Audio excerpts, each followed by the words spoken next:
Story recapped here. Today, I'm going to explain a fantasy and horror film called The Headhunter. Spoilers ahead. Watch out and take care.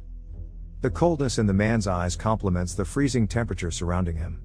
Father finally snaps back to reality and breathes heavily to warm himself up. A branch breaking catches his attention, making him wary of his surroundings. An alarm system made up of string and bones rustles at the touch of a creature. It then crosses the boundary. He anticipates the creature with a sword in hand, meeting it halfway. The sounds of slicing and the creature howling echo throughout the forest. He returns, and his daughter calls out to him. Father kneels to comfort his freezing daughter. He realizes the blood in his hand that's been transferred to her coat. Time passes, and a tragedy occurs. A monster kills his daughter, and since then, he has sought revenge. His home is now filled with a collection of heads, but he has yet to sever the head of his daughter's killer. A lonely night arrives, and Father sits by the fire reciting his prayer. He harvests innards from a creature and awaits to eat one roasting by the fire. Morning comes, and he pulls a creature's skull into his shack's balcony. Father retrieves a fish stuck in the eye socket, and he releases the skull back into the depths. Using tongs, Father drops the fish into a mixture that instantly dissolves it. He starts producing an orange powder. He then grabs small bones and spits at his knife, incorporating all the ingredients together. Meanwhile, the squeaking window knocks over a jar of powder. After preparing the dry components, Father exits the shack to tend his cauldron, which contains a boiling dark liquid. He pours the hot mixture through a filter into jars. He locks them in place and leaves them to ferment.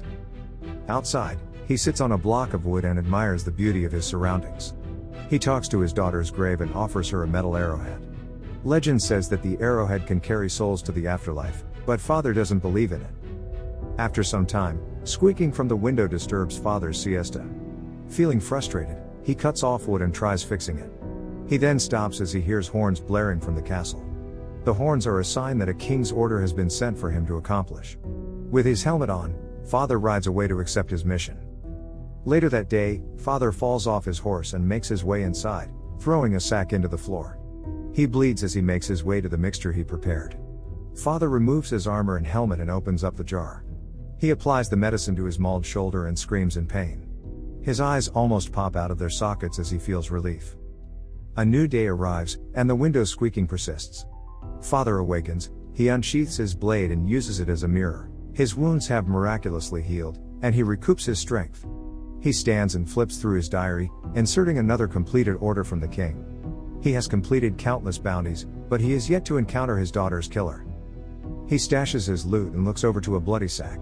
Inside it is a severed head of a white ape. He displays it on his wall and smirks as he adds another skull to his collection. Later that day, he ties his horse down on a tree and starts hammering on a new chest plate in his outpost. After that, he retrieves a creature caught in his trap. Night arrives, and Father sleeps soundly in his home. His eyes open as the squeaks of the window mask the shriek of a creature outside. Menacing eyes watch his home. With a determined look, Father grabs his battle axe. The sounds of the leaves rustling get replaced by Father's grunts as he starts hacking the creature. The following day, he erects the creature's head stuck through a pole to warn potential unwanted visitors. Father kneels by a stream to drink some water, and a dragon flies above him. Back home, the horn calls out for his aid again. He sharpens a piece of wood and hammers it to the wall, preparing to add another head to his collection. He grabs his belongings and rides off on his horse. Evening comes, and he returns home, less injured than before. He lights up his fireplace and pulls out a wolf's head from the bag. He sticks it into the wall and opens up another jar of the mixture. He sits on his throne, removes his helmet, and reveals his mangled face.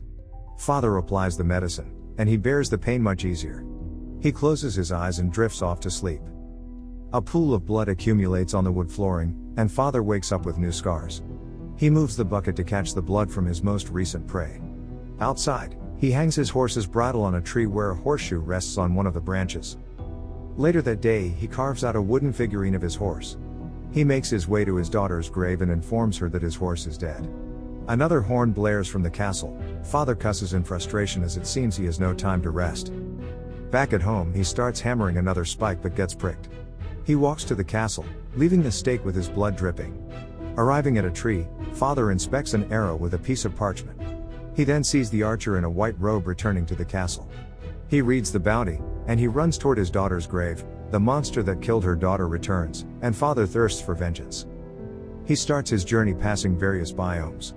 After a long walk, Father reaches a hill where a skeleton rests, foreshadowing the dangers ahead. He camps out the night with the skeleton, and he feasts on some meat. Father talks to the pile of bones and asks what killed it. He shares about the oath he made to his daughter, and in the distance, a faint silhouette of the monster is seen. Morning comes, and Father continues on his journey. He arrives at the edge of the waters overlooking an island enveloped in mist and darkness. In the depths of the cave, a monstrous howling echoes out. Another day arrives, and a bloody sack along with an injured father falls to the ground. He removes his helmet, whimpering as coldness and injuries take a toll on his body. Later that day he bathes in the river, revealing that he suffered no significant injuries. Night arrives, and he returns to camp out with his skeleton friend. He drags his feet, and with every step, fatigue catches up to him. He remembers his daughter and gathers the strength to return home. Finally, he reaches his home, realizing how much he misses his horse. Father immediately reports to his daughter and says that he has now fulfilled his oath. The window continues to squeak, spilling a jar of the mixture on the workbench. The liquid drips, flowing down the cabinets and to the sack containing the monster's head. The sack starts moving, and a spine sticks out. He returns home to see the head gone. He grabs the jar and scoops out the mixture with his knife. He drops it on a dead spider, and it resurrects before his eyes. He curses under his breath and smashes the spider. However, the spider lives. Night arrives, and Father prepares for the hunt. Outside, a monster stalks within the shadows, whispering the word body.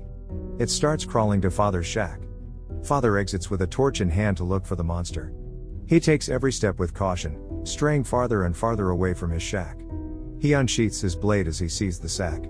He pierces it and holds it up close to inspect. Suddenly, the door opens. Father enters the home, checking every corner. He hears a faint sound, and the view from his helmet hinders his sight. He rushes to the balcony, and as he turns, he sees the monster, who dives into the river. He leaves to chase it while something tugs the rope. It stops moving, and the monster crawls out the depths, bringing with it the skull tied to the rope. Father continues his pursuits. The light from his torch is a mere speck surrounded by the dark of night. The monster's hisses are now accompanied by footsteps. Father starts waving his torch as his anxiety grows. But then, he hears a trap that's been set off. The monster struggles but escapes, resuming its search for a body. He discovers the trap and sees the skull from his rope. Father finally arrives at the terrifying realization of the horror he's truly up against. Father rushes to his daughter's grave as he figures out that the monster is searching for a body. In the grave, a skeleton's hand starts to move. Father sees the dug-up grave empty. Meanwhile, the monster begins to reconstruct itself with the daughter's bones. He arrives at a stream that leads deeper into the woods.